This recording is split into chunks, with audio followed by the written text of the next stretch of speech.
उस मैदान में एक मेहनती चूंटी रहती थी और एक बेपरवाह टिड्डा रहता था। चूंटी गर्मियों के मौसम में दिन रात मेहनत करती थी और खाने का सामान जमा करती थी ताकि सर्दियों में इसे कोई परेशानी ना हो। वो एक एक दाना उठाकर अपने घर ले जाती थी। दूसरी तरफ टिड्डा सारा दिन गाना गाता और नाचता था। वो चूंटी को देखकर इसका मजाक उड़ाता था और कहता था, अरे चूंटी, तुम इतना क्यों काम करती हो? जिंदगी का मजा लो। अभी तो गर्मी है, सर्दियों का सोच कर क्यों परेशान होती हो? चूंटी मुस्करा कर कहती, जब गर्मी हो तो सर्दियों के लिए तैयारी करनी चाहिए। अगर हम आज मेहनत नहीं करेंगे तो कल भूखे रहेंगे।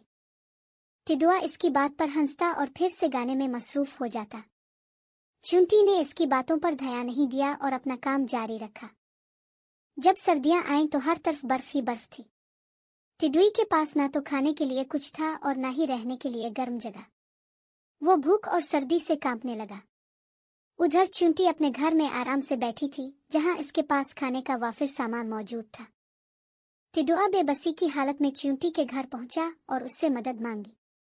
मेहरबान चूंटी, मुझे कुछ खाना दे दो, मैं भूख से मर रहा हूँ। चूंटी को इस पर रहम आ गया।